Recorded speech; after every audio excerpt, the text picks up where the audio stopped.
ইরাকেও নামবে না, লেবাননেও নামবে না, আলজেরিয়াতেও নামবে না, তিউনিসিয়াতেও নামবে না, মরক্কোতেও নামবে না। সাইয়েদনা ঈসা আলাইহিস সালাম দাজ্জালকে হত্যা করার জন্য ফিলিস্তিনের দামেস্কের জামে মসজিদের সবচেয়ে বড় মিনারার পাশে দুইজন ফেরেশতার পাখার উপরে ভর করে জামিনে নেমে আসবেন। এই জায়গাটা অনেক গুরুত্বপূর্ণ জায়গা। আল্লাহ বলেছেন বারাকনা হাওলা, এই পুরো এলাকাটাকে আমি বরকত দিয়ে ছেয়ে দিয়েছি। পড়েন আল্লাহু আকবার। আবার এই জায়গায় বিশাল একটা যুদ্ধ হবে। ফিলিস্তিনের একটা শহর আছে আল গৌতা, এই গৌতা শহরে মুসলমানদের কেন্দ্রবিন্দু হবে। কিয়ামতের আগ দিয়ে যা যা ঘটবে সব এই ফিলিস্তিনে ঘটবে। এই জন্য তিন আর জাইতুনের কসম কাটার মধ্য দিয়ে ফিলিস্তিনের কসম কেটেছে কে? এই ফিলিস্তিনের বাইতুল হাম, যেটাকে বলে বেথেলহাম, এই বেথেলহাম সিটিতে ঈসা আলাইহিস সালামের জন্ম। সুবহানাল্লাহ পড়েন। মনে থাকবে কোন শহরে? বেথেলহাম। বেথেলহাম শহরে ঈসা আলাইহিস সালামের জন্ম। তার মানে আল্লাহ ঈসা নবীর জন্মস্থানের কসম কাটলেন। এরপর আল্লাহ বললেন ওয়াতুরে সিনিন, তুর পাহাড়ের কসম, সিনাই পর্বতের কসম। তুর পাহাড় হলো মিশরে, মিশর হলো মুসা আলাইহিস সালামের জন্মস্থান। আর ওয়াহাদাল বালাদিল আমিন, এই নিরাপদ শহরের কসম, মানে মক্কাতুল মুকাররমার কসম। মক্কা মুকাররমা কার জন্মস্থান? জোরে বলেন, আরো জোরে বলেন। বিশ্বনবীর জন্মস্থান। তিনজন বড় বড় পয়গাম্বর যেই তিন দেশে এসেছে, আল্লাহ তিনটা দেশের কসম কাটলেন। তিনটা বড় বড় শরীয়তের ধারক বাহক এই তিনজন নবী, উলুল আজমি মিনার রাসূল। এজন্য আল্লাহ বললেন ওয়াত-তিনি ওয়াজ-যাইতুনি ওয়া তুরি সিনিনা ওয়া হাযাল বালাদিল আমিন। তিন আর জাইতুনের কসম, মানে ফিলিস্তিনের কসম। ওয়া তুরি সিনিন, তুর পাহাড়ের কসম, মিশরের সবচাইতে উঁচু পাহাড়, যে পাহাড়ের চূড়ার উপরে উঠে সাইয়েদনা মূসা আলাইহিস সালাম সরাসরি আল্লাহর সাথে কথা বলেছেন। ওয়া কাল্লামাল্লাহু মূসা তাকলিমা, সরাসরি, without any media, without any via, সাইয়েদনা মূসা আলাইহিস সালাম আল্লাহর সাথে কথা বলতেন। পৃথিবীতে চারটা আসমানি কিতাব সবচাইতে সেরা। এক হচ্ছে তাওরাত, দ্বিতীয়ত জাবুর, তৃতীয়ত ইনজিল, চতুর্থত কোরআন। তাওরাত আল্লাহ নাজিল করেছেন সাইয়েদনা মূসা আলাইহিস সালামের উপর, জাবুর নাজিল করেছেন দাউদ আলাইহিস সালামের উপর, ইনজিল নাজিল করেছেন ঈসা আলাইহিস সালামের উপর, আর বিশ্বনবীর উপর নাজিল করেছেন কোরআন। ঠিক কিনা? এই তাওরাতকে রব্বুল আলামিন স্বয়ং নিজ হাতে লিখে কাঠের ফলকের মধ্যে, তক্তার মধ্যে লিখে সাইয়েদনা মূসা আলাইহিস সালামকে দিয়েছেন। সুবহানাল্লাহ। এটাকে আরবিতে বলে আলওয়াহ। লাউহানের প্লুরাল হচ্ছে আলওয়াহ। কাঠের তক্তার মধ্যে আল্লাহ নিজে তাওরাত লিখেছেন। কিসের মধ্যে লিখছেন? কথা বলেন, শুনতেছেন?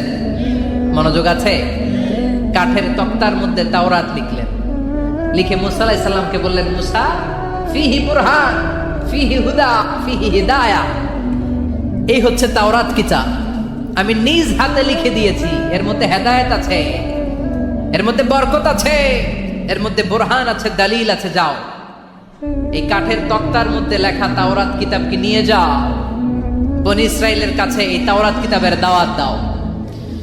সাইয়েদনা মূসা আলাইহিস সালাম ছিলেন অনেক শক্তিশালী নবী। উনি ভাবলেন অল্প কয়েকটা তক্তা, কাউকে ডাকার দরকার নাই, আমার ভাই হারুন রে লাগবে না, আমি যথেষ্ট। আমার ভাই হারুন রে কষ্ট করে পাহাড়ের উপরে টেনে আনার দরকার নাই, 3-4টা তক্তা আমি নিজেই নিতে পারবো, নিজেই নিতে পারবো মনে করে সাইয়েদনা মূসা আলাইহিস সালাম আল্লাহর লেখা তক্তার উপরে যে তাওরাতের ফলক, এই ফলক ধরে টান দিয়েছে উঠানোর জন্য। আল্লাহ যেহেতু কিতাব দিয়েছে নিয়ে যায়, কিন্তু কি আজীব তামাশা, তক্তা ধরে কাঁধে তুলবে তো দূরের কথা, নাড়াতেই পারে না। সুবহানাল্লাহ, আসতে বলেন, নাড়াতেই পারেন। ওনার এত শক্তি, উনি এক থাপ্পড় মেরে ফেরাউনের বাবুর্চিকে ওই জায়গার মধ্যে দুনিয়া থেকে বিদায় করেছিলেন। এক ধাক্কা মারলে 10 জন 10 হাত দূরে যেয়ে পড়তো। উনি রেগে গেলে ওনার মাথার চুলগুলো টুপি আর পাগড়ি ভেদ করে উপরের দিকে এরকম খাড়া হয়ে দাঁড়িয়ে যেত। স্বয়ং মালাকুল মাউতকে থাপ্পড় মেরে চোখ কানা করে দিয়েছিলেন। এর কারণ মালাকুল মাউত মানুষের সূরাতে আসছিল আর অনুমতি নেয় নাই। ঘরের মধ্যে ঢোকার আগে অনুমতির দরকার আছে না নাই? কি সুন্দর ইসলাম, হোয়াট এ প্রাইভেসি ইন ইসলাম। কত সুন্দর প্রাইভেসি ইসলাম আমাদেরকে শিখিয়েছে। আপনি ঘরে ঢুকবেন, অনুমতি নিয়ে ঢুকবেন। কার কথা? এক সাহাবী বললেন, নবী আমার ঘরে 2 ঘর। কয়টা? 2টা মাত্র রুম। এক রুমে থাকি আমি, আর এক রুমে থাকে আমার আম্মা জান। যেই আম্মা জানের বুকের দুধ খেয়ে আমি 10 মাস পেটের ভেতরে ছিলাম, 2 বছর বুকের দুধ খেয়ে বড় হলাম। আমার আম্মা জান থাকে এক রুমে, আমি থাকি আর এক রুমে। ও নবী, আমার মায়ের রুমে ঢোকার আগেও কি অনুমতি নেওয়া লাগবে নাকি? বিশ্বনবী বললেন, ও সাহাবা, আতুহিব্বু আন তারাহা উরিয়ানা, do you like to see your mother naked? তুমি কি তোমার মাকে নেকেড দেখতে চাও? তুমি কি তোমার মাকে উলঙ্গ দেখতে চাও? সাহাবী বললেন, কাল্লা, কখনোই না। বিশ্বনবী বললেন, ইদান তাস্তাদিন, তোমার মাকে যদি উলঙ্গ দেখতে না চাও তাহলে অবশ্যই অবশ্যই অবশ্যই তোমার মায়ের ঘরে ঢোকার আগে অনুমতি নিয়ে ঢুকবা। সুবহানাল্লাহ। মায়ের ঘরে ঢোকার আগে অনুমতি নিতে হবে। তাহলে ভাইয়ের ঘরে, বোনের ঘরে, ভাবির ঘরে হ্যাঁ ঢুকাই যাবে না। ভাবির ঘরে ঢোকা যাবে? কারো ঘরে ঢোকার আগে অনুমতি নিতে হবে। এটাকে বলে প্রাইভেসি। ইসলামী প্রাইভেসিকে গুরুত্ব দেয়। কারণ আপনি হয়তো এমন একটা সময় চলে যাবেন ঘরের ভিতরে আপনার আম্মা ওই সময় হয়তো হালকা পোশাক পরে, সিম্পল কোনো কাপড় পরে শুয়ে আছে, ঠিক কিনা? ওই পোশাকে সে আপনার সামনে আসতে চায় না। আপনি যখন নক করবেন, আপনি যখন সালাম দিবেন, পারমিশন চাইবেন, সে হয়তো ওনাকে ঢেকে চাদর পরে সুন্দর করে জামাটা পরে তারপরে আপনার সামনে আসবে। চিল্লায় বলেন ঠিক কিনা? এজন্য অনুমতি নিয়ে ঢুকা ফরজ। কারো ঘরে যখন যাবেন আগে সালাম দিবেন, 3 বার সালাম দিবেন। 3 বার সালাম দেওয়ার পরে যদি উত্তর না পাওয়া যায় চলে যাবেন। কার কথা? মানতে রাজি আছেন তো? এগুলো মানি না, এই জন্যই ঘরে অশান্তি, ফ্যামিলিতে অশান্তি, চোখের হেফাজত নাই, নজরের হেফাজত নাই। এই নজরের লাগাম যদি টেনে ধরতে পারেন, ফ্যামিলির 50% সমস্যা এমনিই চলে যাবে। চিল্লা এখন ঠিক কিনা? সাইয়েদনা মুসা আলাইহিস সালামের কাছে মালাকুল মাউত, মৃত্যুর ফেরেশতা, মানুষের সূরাতে এসেছিল, অনুমতি নেয় নাই, হুট করে ঘরে ঢুকছে। ঢুইকা কয়, আনা মালাকুল মাউত, আমি মৃত্যুর ফেরেশতা, জিইতু আন আকবাদা রূহাক, আপনার রূহ কবজ করতে আসছি। মুসা আলাইহিস সালাম দেখতেছে একজন সলিমুদ্দিন। মুসা নবী দেখে কি, আর সলিমুদ্দিন কয় কি, আমি মালাকুল মাউত। ভেজাল আছে না নাই? সাইয়েদনা মুসা আলাইহিস সালাম দেখেন দিব্যি সাধারণ মানুষ, আর সে বলে আমি তোমার রূহ কবজ করতে এসেছি। মুসা আলাইহিস সালাম রেগে গেলেন। অনেক মেজাজ ওয়ালা নবী ছিলেন। রাগের চোটে এক থাপ্পড় দিলেন। থাপ্পড় খেয়ে মালাকুল মাউতের এক চোখ নাই। বুখারীর বর্ণনা, ফাসাক্কাহু ফাফাকু আইনা, থাপ্পড় মারলেন, চোখ শেষ। মালাকুল মাউত বাঁচার জন্য দিলেন দৌড়। এক দৌড়ে আল্লাহর আদেশে আল্লাহর আরশে চলে গেলেন। যে বলে, মাবুদ এমন নবীর কাছে পাঠিয়েছেন, আরসালতানি ইলা আবদিল্লাহ ইউরিদুল মাউত, এমন বান্দার কাছে পাঠিয়েছে ওই বান্দা মরতে চায় না, খালি মারতে চায়। কি করতে চায়? মরতে চায় না, মারতে চায়। দেখেন কি করছে আল্লাহ। বললেন, ও মালাকুল মাউত, ভুল করছো, সালাম দাও নাই, অনুমতি নাও নাই, মানুষের সূরাতে গেছো, আর নবীও সাধারণ নবী না, মেজাজ ওয়ালা নবী, ঠিক কিনা? চিন্তা করে লাভ নাই, আমি কথা বলবো। সাইয়েদনা মুসাকে আল্লাহ ডেকে বললেন, ও মুসা, তুমি নাকি মরতে চাও না, খালি মারতে চাও। সাইয়েদনা মুসা বলেন, না মাবুদ, আমি তো চিনি নাই, এটা যে মালাকুল মাউত আমি তো চিনি নাই, চিনলে তো তার গায়ে আমি হাত তোলার সাহস করতাম না। আল্লাহ বললেন, ও মুসা, যাও, দাইয়াদাকা আলা মাতনি সাউদ, ওই যে একটা গাভী দেখা যায়, ষাঁড় দেখা যায়, ওই গরুর পিঠের উপরে তোমার ডান হাতটা রেখে দাও। সাইয়েদনা মুসা আলাইহিস সালাম গরুর পিঠের উপরে ডান হাত রাখলেন। আল্লাহ বললেন, মুসা, তোমার ডান হাতের নিচে গরুর যতগুলো পশম, প্রত্যেকটা পশমের বিনিময়ে তোমার 1 বছর করে হায়াত আমি বাড়িয়ে দিলাম। মরতে যখন চাও না, মারতে যখন চাও, আরো কয়েক বছর মারো, হায়াত আমি বাড়িয়ে দিলাম। মুসা আলাইহিস সালাম বললেন, আল্লাহ সুম্মা মাযা, এই হাতের নিচে গরুর যত পশম তত আমার হায়াত বেড়ে যাবে। ধরলাম হাতের নিচে 2000 পশম, 2000 বছর হায়াত বাড়িয়ে দিলেন। কিন্তু সুম্মা মাদা 2000 বছর পরে কি হবে আগে ওইটা কোন, ওই ঝামেলাটা ভাঙের আগে আল্লাহ বললেন মুসা সুম্মাল মাউত, তারপরে তো তোমাকে মরতেই হবে, এই পৃথিবীতে আসলেই মরতে হয়। কুল্লু নাফসিন যায়িকাতুল মাউত, এই পৃথিবীতে যারা একবার আসবে তাদেরকেই মরতে হবে, ঠিক কি না? সাইয়েদনা মুসা আলাইহিস সালাম বললেন ফালআনা, তাহলে আর দেরির দরকার নাই, এখনই আমাকে নিতে বলেন। সুবহানাল্লাহ। মালাকুল মাউত এসে মুসা আলাইহিস সালামের রূহ কবজ করে ফেললেন। এই মুসা আলাইহিস সালামের সাথে সরাসরি আল্লাহর কথা হতো এই তুর পাহাড়ের উপর, আর এই তুর পাহাড়ের নামে কসম কেটেছে কে? ওয়া তুরি সিনিন। আল্লাহ বললেন তিন আর জাইতুনের কসম, মানে ফিলিস্তিনের কসম। ওয়া তুরি সিনিন, তুর পাহাড়ের কসম, যেই তুর পাহাড়ের উপরে আমি তাওরাত কিতাব নাজিল করেছি। তাওরাত কিতাবটাকে কাঠের ফলকের মধ্যে লিখে বললেন মুসা নিয়ে যাও। মুসা আলাইহিস সালাম নিতে পারে না, মনে আছে? মনে আছে আপনাদের না ভুলে গেছেন? মুসা আলাইহিস সালাম ধরলেন, নাড়াতে পারে না, আর কাঁধে তুলবে তো দূরের কথা, নাড়াতেই তো পারে না। এত শক্তিশালী নবী। তাওরাতের যে আলওয়াহুত তাওরাত, তাওরাতের ফলক, এই বাণীগুলো নিয়ে বাণীবাহকের কাজ করবে, বার্তাবাহকের কাজ করবে, বানী ইসরায়েলের কাছে এই পয়গাম পৌঁছে দিবে, কিন্তু তুলতেই তো পারে না। আল্লাহর ডেকে বলে আল্লাহ পারি না। আল্লাহ বললেন ট্রাই করো, ট্রাই এগেইন, আবার চেষ্টা করো, দেখো না পারো কিনা। হাবিল সাইয়েদনা মুসা আলাইহিস সালাম ভাবলেন এই দিক দিয়ে পারি না, ওই দিক দিয়ে তুললে মনে হয় পারবো। এবার তক্তার ওই পাশ দিয়ে নাড়াচাড়া শুরু করছে, ওই দিক দিয়েও পারে না। এবার ভাবলেন এক কাজ করি, মাঝখান দিয়ে দেখি নাড়াতে পারি কিনা। সাইয়েদনা মুসা আলাইহিস সালাম কাঠের তক্তাগুলোর মাঝখান দিয়ে ধরলেন, টান দিলেন, কিন্তু তক্তা নড়ে, নাড়ানোই যায় না, কাঁধে তুলবে তো দূরের কথা। সাইয়েদনা মুসা আলাইহিস সালাম অপরাধ হয়ে আল্লাহর ডেকে বললেন ও মাবুদ পারি না। আল্লাহ আসলে চাচ্ছে মুসা যেন বলে পারি না। মুসা পারে না এটা শুনতে আল্লাহর বড় মনে চায়। সুবহানাল্লাহ কইবেন না? কারণ সব জায়গায় উনি পারে আর মারে। আজকে সাইয়েদনা মুসা আলাইহিস সালামের কণ্ঠে আল্লাহ শুনতে চায় আল্লাহ আমি অপারগ, আমি পারি না। সাইয়েদনা মুসা আলাইহিস সালাম বলে আল্লাহ সাইয়েদনা জিব্রাইলকে যদি বলেন আমারে যদি একটু সাহায্য করে, আমার কাঁধে তুলে দিলে আমি নিয়ে বাড়িতে যাব। সাইয়েদনা জিব্রাইলকে একটু বলেন। আল্লাহ বললেন যাও জিব্রাইল, হেল্প আউট মুসা, মুসা আলাইহিস সালামকে সাহায্য করো। এবার সাইয়েদনা মুসা আলাইহিস সালাম ধরলেন এই দিকে, সাইয়েদনা জিব্রাইল ধরলেন এই দিকে। দুইজন মিলে তাওরাত লেখা কাঠের তক্তাগুলো উঠাতে চাইলেন, কিন্তু কি আজীব তামাশা, সাইয়েদনা জিব্রাইলও পারে না। সাইয়েদনা মুসা আলাইহিস সালাম বললেন ও ভাই জিব্রাইল চলো জায়গা চেঞ্জ করি, তুমি এদিক দিয়ে ধরো, আমি ওই দিকে ধরি, আবার জোরসে টান মারো। দেশগামে কয় না জোরসে টান, এইও সিস্টেমে দুইজন মিলে টানে, কিন্তু নাড়াতেই পারে না।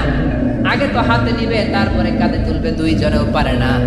গায়ে যত জোর আছে সাইয়েদনা মুসা আলাইহিস সালাম জোরসে টান দিলেন, যত জোর, সব জোরকে একসাথে করে তিনি টান দিয়েছেন। টানের চোটে দেহের প্রতিটা লোমকূপ থেকে ঘাম বেরোতে শুরু করেছে। টানের চোটে রক টান খেয়ে যাচ্ছে, কোমরের রক ছিঁড়ে যাওয়ার অবস্থা, কিন্তু কাঠের ফলকগুলো নাড়ানো যায়। সাইয়েদনা মুসা আলাইহিস সালাম বললেন আল্লাহ জিব্রাইলও পারে না। জিব্রাইলের সাথে হাজার হাজার সহকারী ফেরেশতা, তাদেরকে একটু বলেন হেল্প করার জন্য। সুবহানাল্লাহ পড়েন। হাজার হাজার ফেরেশতা তুর পাহাড়ের উপর সবাই মিলে জোরে জোরে টান দেয়, জোরে জোরে টান দেয়, সবাই মিলে চেষ্টা করে।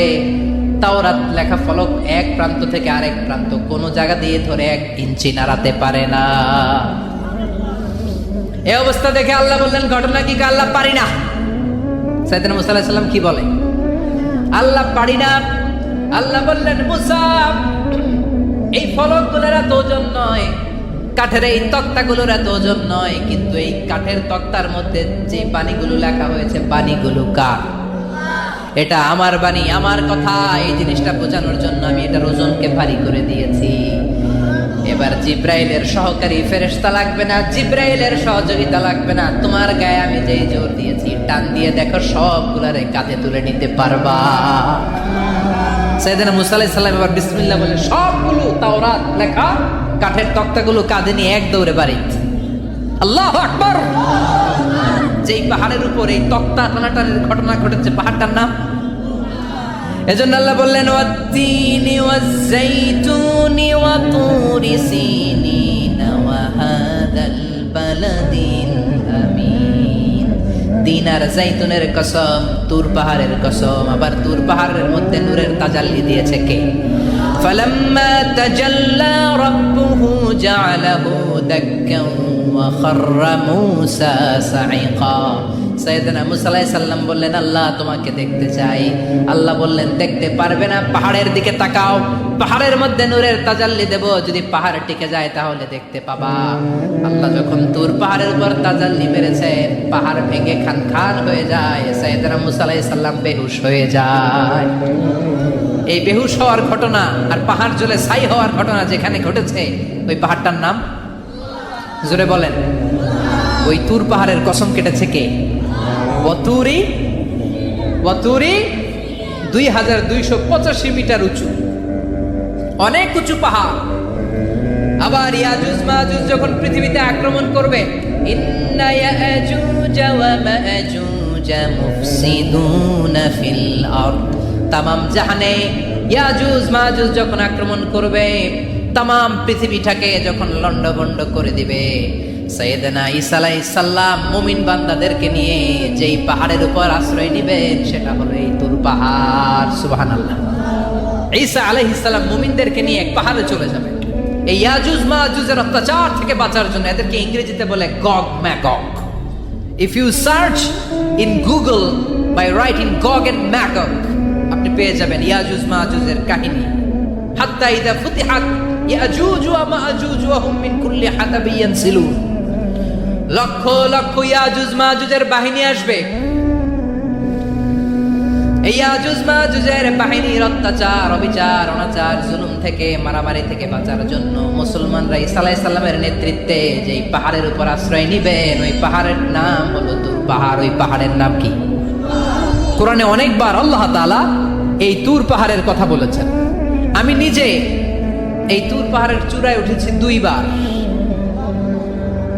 পাথরের পাহাড়, মাঝরাতে উঠতে হয়। এই তুর পাহাড়ের নিচে একটা গির্জা আছে, খ্রিস্টানদের প্রাচীনতম গির্জা, সেন্ট ক্যাথেরিনা গির্জা। এই গির্জার ভিতরে ঢুকেছিলাম দেখার জন্য। এটা পবিত্র জায়গা। মুসা আলাইহিস সালাম যখন যাচ্ছিলেন, আল্লাহ বললেন, ফাখলা'না আলাইক ফাখলা'না আলাইকা ইন্নাকা বিল ওয়াদিল মুকাদ্দাসি তুয়া। শুজ অফ, জুতা খুলে ফেলো। মুসা জুতা খুলে ফেলো। ইন্নাকা বিল ওয়াদিল মুকাদ্দাসি তুয়া।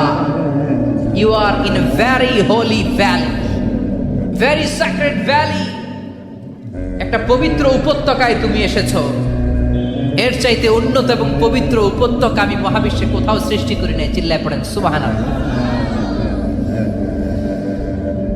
মাঝরাতে এই তুর পাহাড়ে উঠতে হয়, ব্যাকপ্যাক নিয়ে যেতে হয়, সেখানে পানি টানি খাবার দাবার নিয়ে ওঠা লাগে।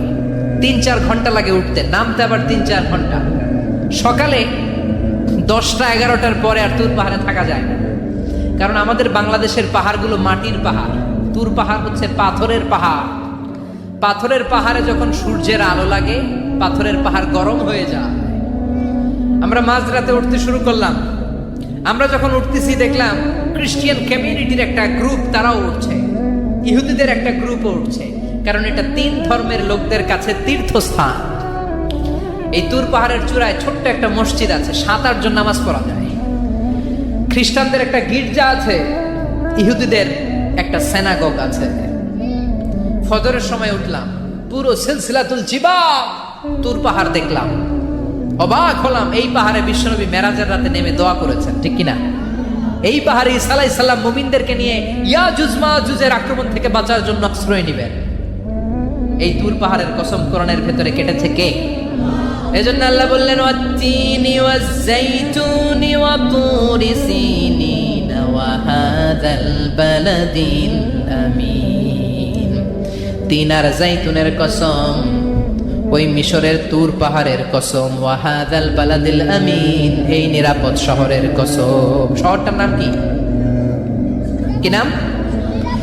এই নিরাপদ শহর দ্বারা আল্লাহ বুঝিয়েছে মক্কা, না ফিলিস্তিন না। ফিলিস্তিন হচ্ছে প্রথমটা, কিন্তু হাদাল বালাদিল আমিন, এই নিরাপদ শহর দিয়ে আল্লাহ বুঝিয়েছেন মক্কা শহরকে। চিৎকার করে বলবেন কোন শহর? মক্কা শহর, এই মক্কা শহরের আগের নাম বাক্কা। মক্কার আগের নাম কি? জোরে বলেন, আরো জোরে। ইন্না আউওয়ালা বাইতিন উদিআ লিন-নাসি লাল্লাযী বিবাক্কাতা মুবারাকা হুদাল লিল-আলামিন। নিশ্চয়ই পৃথিবীর সর্বপ্রথম ঘর যেই শহরের মধ্যে আমি আল্লাহ স্থাপন করলাম, শহরটার নাম হলো বাক্কা শহর। কি শহর? এই বাক্কা পরে চেঞ্জ হয়ে হয়েছে মক্কা। আল্লাহু আকবার। তার মানে আজকে জানলেন মক্কা শহরের আগের নাম হলো বাক্কা। আগের নাম কি? মক্কা শহরে অনেক হোটেল আছে, ওই হোটেলের নাম ফুন্দুক বাক্কা। দেখছেন? ফুন্দুক বাক্কা মানে বাক্কা হোটেল। এই বাক্কা হচ্ছে মক্কার আগের নাম, মনে থাকবে? আল্লাহ বললেন হাদাল বালাদিল আমিন, এই নিরাপদ শহরের কসম, এই শহরের চেয়ে নিরাপদ শহর পৃথিবীর মধ্যে। ইউসাউইরুকুম ফিল আরহামি কাইফা ইয়াশা লা ইলাহা ইল্লা হুয়াল আজিজুল হাকীম। তিনি হলেন এমন সত্তা যিনি মায়ের পেটে থাকা অবস্থায় তোমাদের চেহারার ডিজাইন করে দিয়েছে। চিল্লায়া বলেন সুবহানাল্লাহ। তাহলে চারটা কসম কেটে আল্লাহ যে দামি কথাটা বললেন, লাকাদ খালাকনাল ইনসানা ফি আহসানি তাকবীম, সুন্দর আকৃতিতে তৈরি করেছি। এজন্য সুন্দর চেহারাটা নিয়ে যখন আয়নার সামনে দাঁড়াবেন, তখন আপনি আয়নার দোয়া পড়বেন আল্লাহুম্মা হাসানতা খালকি ফাহসিন খুলুকি। বিশ্বনবীর চেহারা সুন্দর বেশি না কম? জোরে বলেন। চাঁদের চেয়ে সুন্দর তুমি নবী আমার কামলিওয়ালা, চাঁদের চেয়ে সুন্দর তুমি নবী আমার কামলিওয়ালা। দু জাহানের বাদশা তুমি প্যারা নবী সাল্লাল্লাহু আলা, দু জাহানের বাদশা তুমি প্যারা নবী সাল্লাল্লাহু আলা। চাঁদের চেয়ে সুন্দর তুমি নবী আমার কামলিওয়ালা। সুবহানাল্লাহ। বিশ্বনবীর চেহারাটা বড় সুন্দর ছিল। এত সুন্দর চেহারার মানুষ পৃথিবীতে দ্বিতীয়টা নাই। ওই চেহারা নিয়ে বিশ্বনবী আয়নার সামনে যখন দাঁড়াতেন, উনি বলতেন আল্লাহুম্মা হাসানতা খালকি ফাহসিন খুলুকি। এর মানে হলো, আল্লাহ আমার চেহারাটা আপনি যেমন সুন্দর করেছেন, আমার চরিত্রটাও সুন্দর করে দিয়ে। This is the attitude. এটাকে বলা হয় attitude. What a marvellous amazing attitude he belongs. বিশ্বনবীর কি সুন্দর অ্যাটিটিউড ছিল। সুন্দর চেহারা নিয়ে আয়নার সামনে দাঁড়িয়ে তিনি বলতেন, আল্লাহ আমার চেহারাটা যেমনি সুন্দর করেছো, আমার চরিত্রটাকেও সুন্দর করে দাও। আমার বাহিরটা যেমন সুন্দর, আল্লাহ আমার ভেতরটারেও সুন্দর করে দিও। পড়েন আমিন। এই আয়নার দোয়া পারেন তো? আয়নার সামনে দাঁড়ায় এই দোয়া পারেন তো? নাকি বলেন আয়না বসাইয়া দিও কলবের ভিতর? এগুলো বলবেন?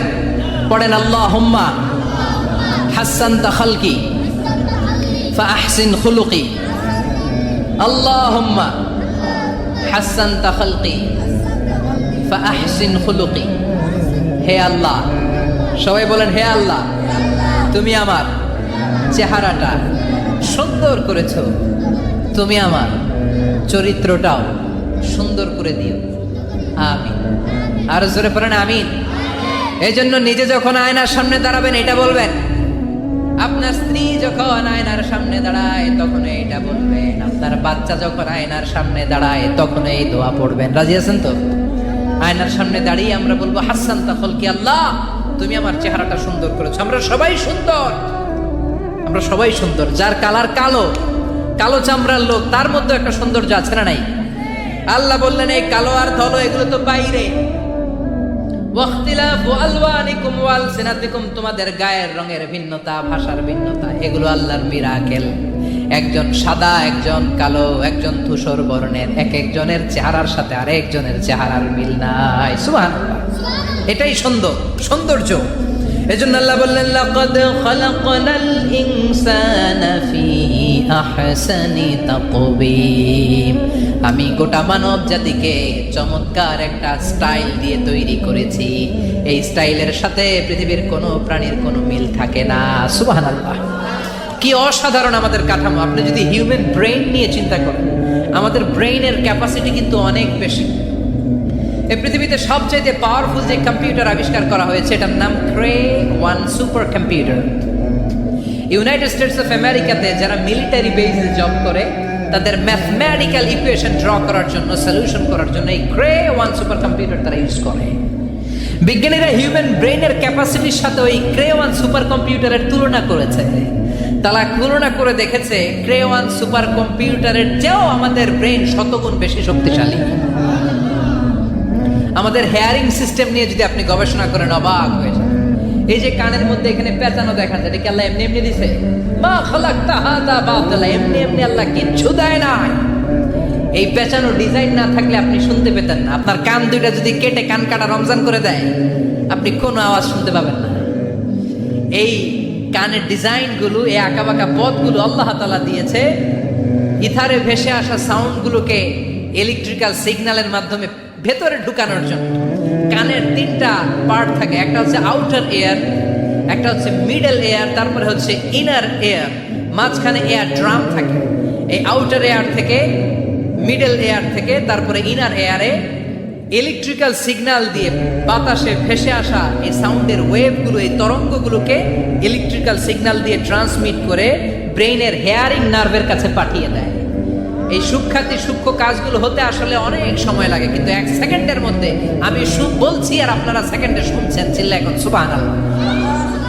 আবার কান যেখানে রাখা দরকার আল্লাহ ওইখানে রাখলেন, চোখ দুইটা যেখানে দেয়া দরকার ওইখানে দিলেন, নাক যেখানে দেয়া দরকার ওইখানে, মুখ যেখানে দেয়া দরকার। এর চেয়ে সুন্দর করে কি আর তৈরি করা যেত? নাক এইখানে না রেখে অন্য জায়গায় সেট করলে কি বেশি সুবিধা হতো?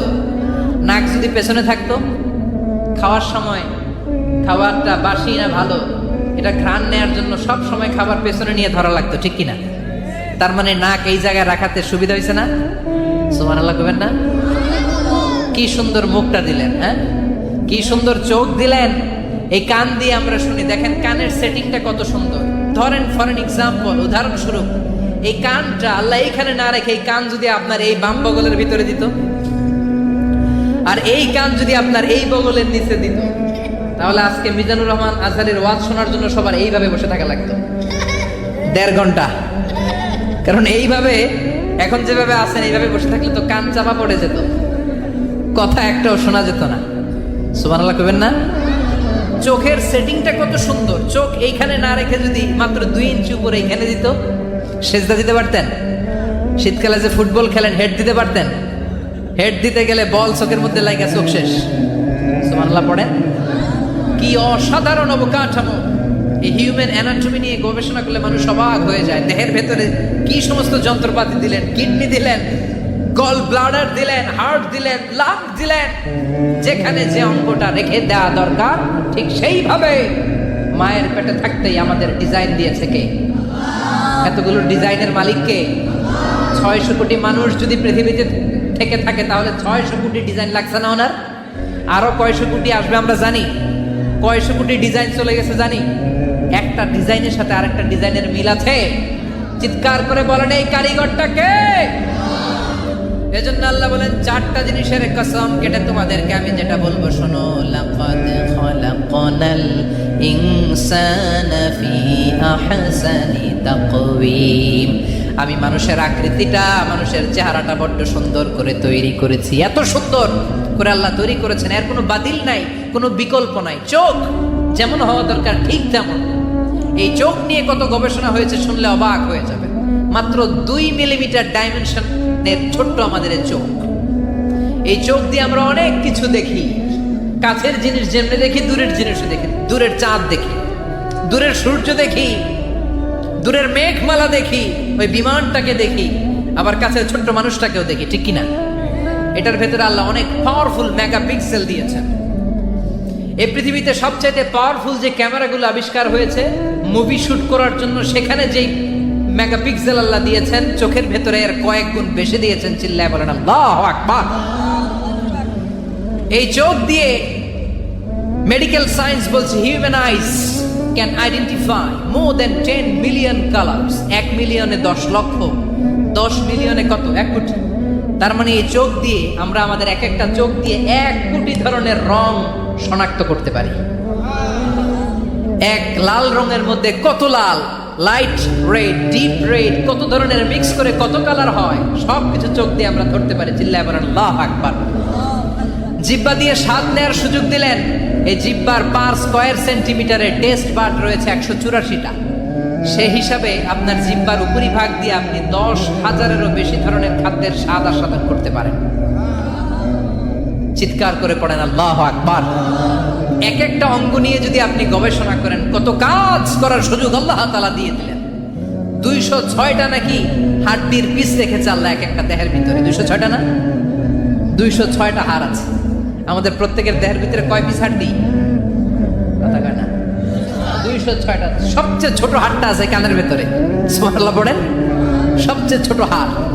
এক একটা অঙ্গ কত সুন্দর এরকম বেন্ড করা যায়, হাত পা নাড়ানো যায়, এইখানে একটা টুইস্ট করা যায়, এইখানে টুইস্ট করা যায়, আবার কবজি টুইস্ট করা যায়, আবার এইখানে এক একটা আঙ্গুলে কতগুলো টুইস্ট করা যায়। সুবহানাল্লাহ কইবেন না? কত কাজ এ হাতের। এই হাত দিয়ে ঘুষি মারা যায়, হ্যাঁ, হাত দিয়ে আটার খামির বানানো যায়, হাত দিয়ে ভারী জিনিস উত্তোলন করা যায়। আবার এই হাত দিয়ে দেখেন ক্রিকেটাররা কি সুন্দর বল করে। এটা দিয়ে স্পিন বল করে, লেগ স্পিন করে, অফ স্পিন করে, পেস বল করে। এক হাতের মধ্যে কত কাজ সাজে। সুবহানাল্লাহ করে না? আবার বাঁ হাতে স্পিন করে না, বল এদিকে পড়ে ওদিকে চলে যায়, আছে না নাই? আবার এই আঙ্গুল দিয়ে কত কাজ। বাজার থেকে বাজার করে যখন বাজারের ব্যাগ যখন নিয়ে আসেন, হাতে ধরেন নাকি আঙ্গুলে ধরেন, কত কাজ। এই আঙ্গুল দিয়ে মোবাইল টিপে আমরা মোবাইল ইউজ করি, আঙ্গুল দিয়ে ল্যাপটপে আমরা টাইপ করি। ডাক্তাররা এই আঙ্গুল দিয়ে সুই ইউজ করে সূক্ষ্ম সূক্ষ্ম সার্জারির কাজগুলো করে। অবাক হয়ে যাবেন এই আঙ্গুলের কত কাজ। এই আঙ্গুল দিয়ে আবার এখন ক্রিকেটেও এরকম 2 আঙ্গুল তুললে ছক্কা, আছে না নাই? আবার 1 আঙ্গুল তুললে আউট, আবার এটা তুললে ভিক্টরি, বিজয় চিহ্ন। দেখবেন যত নেতা খেতা করে পুলিশে ধরে এটা দেখায়, আছে না নাই?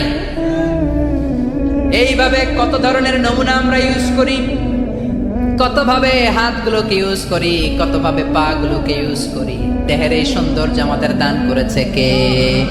লাকাদ খালাকনাল ইনসানা ফি আহসানি তাকওয়িম। আমি মানুষকে সব চাইতে সুন্দর আকৃতিতে তৈরি করেছি। সুবহানাল্লাহ পড়েন, চিল্লায় পড়েন আল্লাহু আকবার। আল্লাহ বললেন মানুষ সব চাইতে সেরা, মানুষ হলেন সব চাইতে সেরা। মানুষ যখন সেরা হয়, মানুষের চাইতে সেরা কেউ হয় না। আবার মানুষ যদি নিকৃষ্ট হয়ে যায়, মানুষের চাইতে নিকৃষ্ট কেউ হতে পারে না। ঠিক কিনা? আল্লাহ বললেন মানুষের আকৃতি আমি বড্ড চমৎকার করে বানালাম। সবচেয়ে সুন্দর আকৃতি মানুষের। সবচেয়ে সুন্দর আকৃতি কার? জোরে বলেন। সবচেয়ে বেশি মর্যাদা কার? আশরাফুল মাখলুকাত কে? আশরাফুল মাখলুকাতকে চিল্লায়া বলেন। নাকি হাতি? রয়্যাল বেঙ্গল টাইগার শক্তিশালী না? এটা এটা তো মানুষ খায় ফেলে, তো এটাই না আশরাফুল মাখলুকাত হওয়া দরকার? হাতি সবচেয়ে শক্তিশালী না? তো এটাই না আশরাফুল মাখলুকাত হওয়া দরকার? এগুলো কোনোটাই আশরাফুল মাখলুকাত নয়। আশরাফুল মাখলুকাত হচ্ছে মানুষ। আশরাফুল মাখলুকাত কি? চিল্লায় বলেন আশরাফুল মাখলুকাত কে? এজন্য আল্লাহ বললেন লাকাদ খালাকনাল ইনসানা ফি আহসানি তাকওয়িম। আমি মানুষকে চমৎকার আকৃতি দিয়ে তৈরি করেছি। সুম্মা রাদাদনাহু আসফালা সাফিলিন। আবার মানুষকে আমি একেবারে নিম্নগামী করেছি। উপরে যেমনি নিয়েছি, আবার মানুষকে নিম্নগামীও করেছি। তার মানে মানুষ যদি সম্মানিত হয়, মানুষের চেয়ে বেশি সম্মানিত কেউ হতে পারে? মানুষ যদি সম্মানিত হয়, মানুষের চেয়ে সম্মানিত হওয়ার সুযোগ কারো আছে? দলিল কি? দলিল হচ্ছে বিশ্বনবী যখন মেরাজে যাচ্ছিলেন, একটা সার্টেন লেভেল, যে একটা নির্দিষ্ট জায়গায়, যে সাইয়েদনা জিব্রাইল বললেন ইয়া রাসূলুল্লাহ আমি আর উপরে যেতে পারবো না, আমার খেলা এই জায়গায় শেষ, নবী আপনার খেলা এখন শুরু। সুবহানাল্লাহ। ও নবী, এই জায়গার নাম সিদরাতুল মুনতাহা, এটা সীমান্ত বৃক্ষ, এটা হচ্ছে বর্ডার এরিয়া। কি এরিয়া? এটা হলো বর্ডার এরিয়া, এখানে আমার খেলা শেষ। আজীবন আমি এই জায়গায় এসে কান পেতে আল্লাহর অর্ডার শুনেছি, আর ওই অর্ডার তামিল করার জন্য দুনিয়াতে নেমেছি। আমি জিব্রাইলের উপরে যদি 1 ইঞ্চি উপরে ওঠার চেষ্টা করি, আমার শত শত পাখাগুলোকে জ্বালিয়ে ছাই করে দিবে কে? সাইয়েদনা জিব্রাইলের উপরে যেতে পারে নাই। যেখানে সাইয়েদনা জিব্রাইলের খেলা শেষ, ওইখানে বিশ্বনবীর খেলা শুরু হয়েছিল। কোন সুবহানাল্লাহ।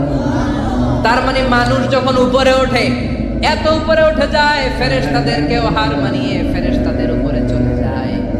আবার মানুষ যখন নিচে নামতে শুরু করে, শয়তানকেও হার মানিয়ে নিচে চলে যায়, ঠিক কিনা? তার মানে হাইয়ার হলে সব দিক দিয়ে হাইয়ার।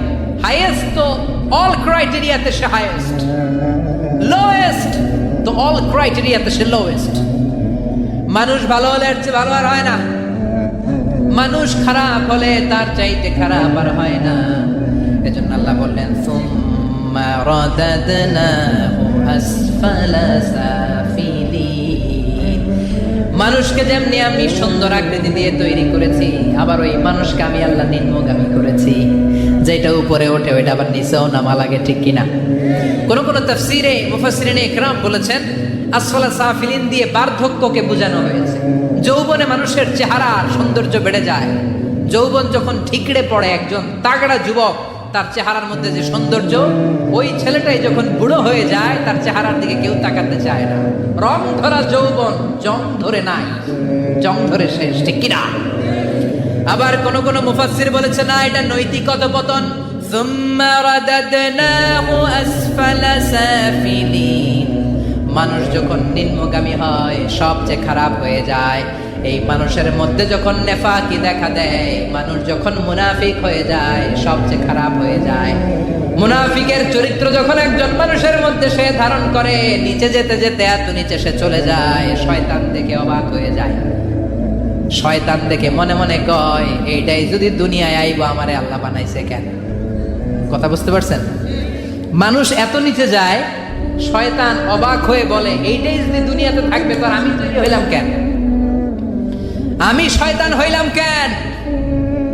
এজন্য মানুষ ভালো হলে সবচেয়ে ভালো, খারাপ হলে সবচাইতে খারাপ। তার কারণটা কি?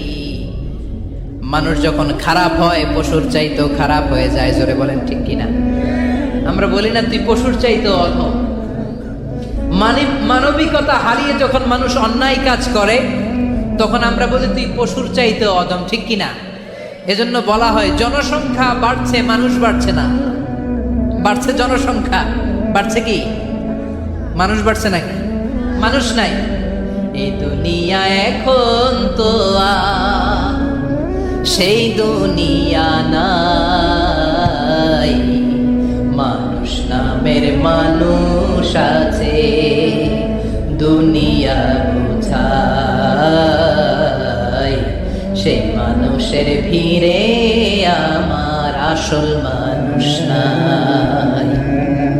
এই দুনিয়া এখন তো সেই দুনিয়া নাই, মানুষ নামের মানুষ আছে, দুনিয়া বোঝায়। সেই মানুষের ভিড়ে আমার আসল মানুষ নাই। আসল মানুষের বড় অভাব। এজন্য বাড়ছে জনসংখ্যা, মানুষ বাড়ছে না। মানুষ যখন খারাপ হয়ে যায়, পশুকেও হার মানায়। আল্লাহ বলে উলাইকা কাল আনআম বাল হুম আদাল উলাইকা হুমুল গাফিলুন। কারণ একটা সিংহ কখনো আর একটা সিংহকে মারে না। খেয়াল করে বুঝেন, সিংহ কোনোদিন সিংহ মারে নাকি? বাঘ বাঘ মারে নাকি? হাতি কোনোদিন হাতি মারে নাকি? কিন্তু মানুষ মানুষকে মারে, ঠিক কিনা? আওয়াজ করে উত্তর দেন, একটা বাঘ আর একটা বাঘকে 8 টুকরা 10 টুকরা করে নাকি? একটা হাতি আর একটা হাতিকে কোনোদিন 20 টুকরা 14 টুকরা করে নাকি? কিন্তু একটা মানুষ আর একটা মানুষকে 8 টুকরা 14 টুকরা 20 টুকরা করে, ঠিক কিনা? আল্লাহ বললেন সুম্মা রাদাদনাহু আসফালা সাফিলিন। মানুষ যখন শ্রেষ্ঠ হয়, মানুষের চাইতে শ্রেষ্ঠ যেমনি কেউ আর হতে পারে না। আবার মানুষ যখন নিকৃষ্ট হয়ে যায়, মানুষের চাইতে নিকৃষ্ট আর কেউ হতে পারে। এজন্য ভালো হওয়ার দরকার আছে না নাই? তার মানে মানুষ যেমনি উপরে ওঠে, আবার নিচেও নামতে পারে। মানুষের যেমনি সুযোগ আর সম্ভাবনা বেশি, মানুষের মধ্যে বিপদ খুব বেশি। কিন্তু কিন্তু দুই শ্রেণীর ব্যক্তিকে বিপদ স্পর্শ করে না। কয় শ্রেণী? আরো জোরে বলেন। আল্লাহ বললেন সে দুই শ্রেণী হলো ইল্লাল্লাযীনা আমানু ওয়া আমিলুস সালিহাতি ফালাহুম আজরুন গায়রু মামনুন। যারা ঈমান আনবে আর সৎকর্ম করবে, এক আল্লাহর উপরে যারা বিশ্বাস রাখবে আর যারা দুনিয়াতে নেক আমল করবে, তাদের জন্য প্রতিদান রেখেছে কে? তাদেরকে জান্নাত দেওয়ার জন্য প্রস্তুত হয়ে আছে আল্লাহ। জোরে কোন ঠিক কিনা? ওই জান্নাতে ঢোকার ইচ্ছা আছে না নাই? জান্নাতে যেতে চান তো আপনারা? যেতে চান না কারা কারা হাত তোলেন তো। জান্নাতে যেতে রাজি আছেন?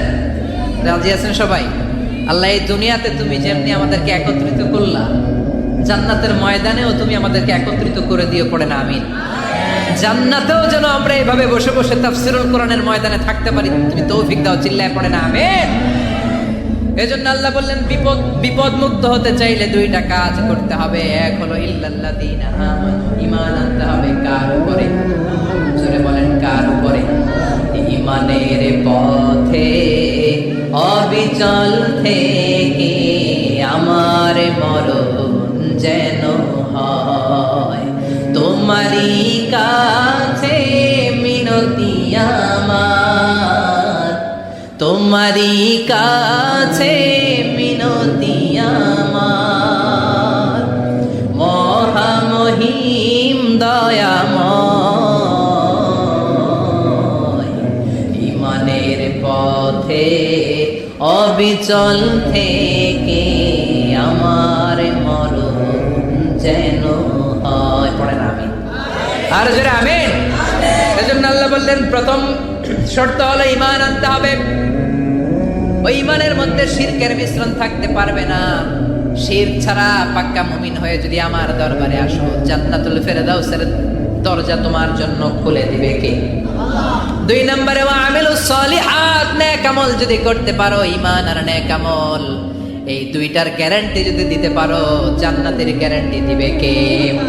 এরপর আল্লাহ বললেন ফামা ইউকাযযিবুকা বা'দু বিদ্দীনি আলাইসাল্লাহু বিআহকামিল হাকিমিন। এত সুন্দর সুন্দর চারটা কসম দিয়ে ওয়াজ নসিহত করার পরে ও নবী, কারা আখিরাতকে অস্বীকার করে, কারা জান্নাত এবং জাহান্নামকে অস্বীকার করে, ও নবী আমি আল্লাহ কি শ্রেষ্ঠতম বিচারক নই? আলাইসাল্লাহু বিআহকামিল হাকিমিন। আল্লাহ এখানে আপনাদেরকে প্রশ্ন করেছে, কি করেছে? কথা বলেন, কি করেছে? He put a question to the audience. Allah just put a question to the listener. শ্রোতাদের কাছে আল্লাহ একটা প্রশ্ন রেখে দিয়েছে। 8টা আয়াতের সূরাতুত তিন যখন আপনি পড়ে শেষ করলেন, আল্লাহ একটা প্রশ্ন দিয়ে শেষ করলেন। আল্লাহ বললেন আলাইসাল্লাহু বিআহকামিল হাকিমিন, আমি আল্লাহ কি শ্রেষ্ঠ বিচারক নই? আল্লাহ কি শ্রেষ্ঠ বিচারক নন? আমরা বললাম বালা, অবশ্যই আল্লাহ আপনি শ্রেষ্ঠ বিচারক। আবু দাউদের বর্ণনা, বিশ্বনবী বলেন কেউ যদি সূরাতুত তিন পড়া শুরু করে, পড়তে পড়তে পড়তে পড়তে শেষ আয়াতে যখন চলে আসে, সে যখন পড়ে আলাইসাল্লাহু বিআহকামিল হাকিমিন, এর মানে হলো আমি আল্লাহ কি শ্রেষ্ঠ বিচারক নই, আমি আল্লাহ কি আহকামুল হাকিমিন নই। সূরাতুত তিনের শেষ আয়াতে যখন কেউ পৌঁছে যায়, সেজন্য আল্লাহর প্রশ্নের জবাব দিয়ে তারপরে সূরাটা শেষ করে। সেজন্য বলে বালা ওয়া আনা আলা যালিকা মিনাশ শাহিদিন, ও আল্লাহ আমি সাক্ষ্য দিলাম অবশ্যই আপনি আহকামুল হাকিমিন, আপনি শ্রেষ্ঠ বিচারক। কারণ আল্লাহর চাইতে শ্রেষ্ঠ বিচারক আর কেউ আছে নাকি? সব বিচারকের বড় বিচারক কে? সবচেয়ে বড় বিচারপতির নাম কি? দুনিয়ার বিচারপতিদের বিচার করবেন যে বিচারপতি, ওই বিচারপতির নাম কি? আলাইসাল্লাহু বিআহকামিল হাকিমিন, আমি কি শ্রেষ্ঠ বিচারক নই? আল্লাহ প্রশ্ন। Of course you are the জাজ অফ অল জাজেস, আল্লাহ হচ্ছে সব বিচারকের শ্রেষ্ঠ বিচারক। কারণ আল্লাহর বিচারে কোনো দুই নাম্বারই নাই, আছে নাকি?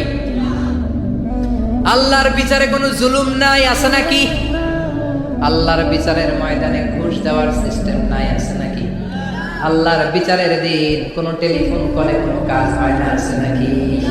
এজন্য আল্লাহ বললেন ওয়ামা আনা বিযাল্লামিন লিল আবিদ। আমার বিচারটা এত স্বচ্ছ বিচার, এত চমৎকার বিচার, এই বিচারে কেউ জুলুমের শিকার হবে না। ফামাই ইয়ামাল মিসকালা যাররাতিন খায়রান ইয়ারা ওয়া মান ইয়ামাল মিসকালা যাররাতিন শাররান ইয়ারা। আমার বিচারটা এমন বিচার, যাররা পরিমাণ ভালো করেছো ওইটাই পাবা, যাররা পরিমাণ খারাপ করেছো সেটাও পাবা।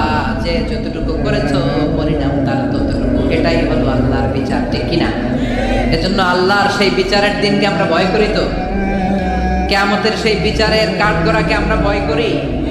যারা এই বিচারের কাঠগড়াকে ভয় করে তারা কোনোদিন মিথ্যা বলে না, তারা কোনোদিন নামাজ ছাড়ে না, তারা কোনোদিন ইসলামের বিপক্ষে কাজ করে না। চিল্লায় বলেন ঠিক কিনা? আল্লাহ সব সময় আমাদের যখন আপনি শিক্ষা দান করবেন, ভালো পাত্রের হাতে তুলে দিবেন, তখন ওই কন্যা বাবার জন্য জান্নাতের দরজা খুলে দেয়। সুবহানাল্লাহ পড়তে পারলেন না?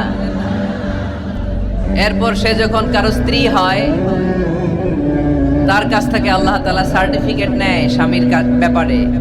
তারপর যখন সন্তান সম্ভবা হয়, অনেক নারী বাচ্চা ডেলিভারি করতে যেয়ে মারা যায়। সন্তান ডেলিভারি করতে যেয়ে যে নারী মারা যায়, ওই নারীদেরকে কিয়ামতের দিন আল্লাহ শহীদদের কাতারে দাঁড় করায় দিবেন।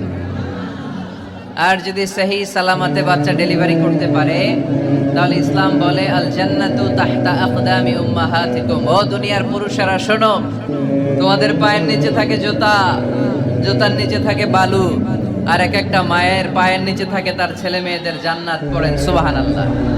ওগো মা তুমি এই ধরনের শ্রেষ্ঠ নিয়ামত, তোমারই পদ তলে রয়েছে জান্নাত। ওগো মা তুমি এই ধরনের শ্রেষ্ঠ নিয়ামত, তোমারই পদ তলে রয়েছে জান্নাত। সুবহানাল্লাহ পড়েন। আচ্ছা, এই দুনিয়াটাকে যদি 100 বার আমরা বিক্রি করে দেই, ওই বিক্রির টাকা দিয়ে জান্নাতের একটা টেবিলের দাম হবে? এই দুনিয়াকে 2000 বার বিক্রি করে দিলে যেই টাকা পাওয়া যাবে, ওই টাকা দিয়ে যদি জান্নাতের একটা চেয়ার কিনতে চাই, ওই চেয়ারের দাম হবে? তাহলে যে মায়ের 2টা পায়ের নিচে আল্লাহর 8টা জান্নাত পড়ে আছে, ওই 8টা জান্নাতের ওই পা 2টার দাম কত? রাসূল সাল্লাল্লাহু আলাইহি ওয়াসাল্লাম বলেছেন লাউ কাতা'তা জিলদাক, তুমি তোমার গায়ের চামড়া কেটেও যদি মায়ের পায়ের জুতা বানিয়ে দাও, তাহলে ছোটবেলায় যে দুধ খেয়েছো, এক ঢোক দুধের শোধ কোনোদিন আদায় হবে না। চিল্লায় এখন সুবহানাল্লাহ। মায়ের এক ধার দুধের দাম, কাটিয়া গায়ের চাম, বাপস বানাইলেও ঋণের শোধ হবে না। এমন দরদি ভাবে কেউ হবে না আমার মা। ঠিক কিনা? এজন্য মা বাবা যাদের বেঁচে আছে, আমরা যেন মা বাবার কাছ থেকে দোয়া নেই। পীর সাহেবের কাছে যদি দোয়া নিতে যান, দোয়া কবুল হতেও পারে, নাও হতে পারে। গোটা বিশ্বের সব পীর সাহেব যদি 1 গ্লাস পানির মধ্যে দোয়া পরে ফু দেয়, গোটা বিশ্বের সব ইমাম সাহেব যদি, খতিব সাহেব যদি 1 গ্লাস পানির মধ্যে দোয়া পরে ফু দেয়, আর আপনার আম্মা শুধু সুবহানাল্লাহ বলে যদি আরেক গ্লাস পানির মধ্যে ফু দেয়, আপনার মায়ের দোয়াটা মুহূর্তে আল্লাহর দরবারে কবুল হয়ে যাবে। এজন্য আব্বা আম্মার দোয়া নিতে রাজি আছি তো? যাদের আব্বা আম্মা বেঁচে আছে, আল্লাহ যেন হায়াত দারাজ করে, আমরা পড়ি আমিন। যারা আমরা আমাদের আব্বা আম্মা, আমাদের বটবৃক্ষগুলোকে হারিয়েছি, তাদের কবরগুলোরে আল্লাহ জান্নাতের বাগান বানিয়ে দিক, আমরা পড়ি আমিন। আর দেরি না করে আমরা সরাসরি মহাবিশ্বয় মহাগ্রন্থ আল কোরআন আল কারীম থেকে কথা শুনবো। আমরা যে বইটা থেকে কথা শুনবো, চুয়াডাঙ্গার ভাইয়েরা দেহের সবটুকুন শক্তি গলার মাঝ বরাবর এনে আওয়াজ করে বলেন তো, এই বইটার নাম কি? এই কোরআনে কোনো ভুল আছে? সন্দেহ আছে? সংশয় আছে? আমাদের জীবন সমস্যার সব কিছুর সমাধান এই কোরআনের ভেতরে দিয়েছে কে? সমাধান চাও যদি জীবনে মরণে, ফিরে যাও খুঁজে নাও, চোখ রাখো কোরআনে। ঠিক কি না? সমাধান চাও যদি জীবনে মরণে, ফিরে যাও খুঁজে নাও, চোখ রাখো কোরআনে। If you want a solution this dunya and akhirah, go back have a look to the holy কোরআনে। ঠিক কি না? এজন্য আমরা সমস্যার সমাধান চাইলে চোখ রাখতে হবে যেই কিতাবের দিকে, কিতাবটার নাম আল কোরআন।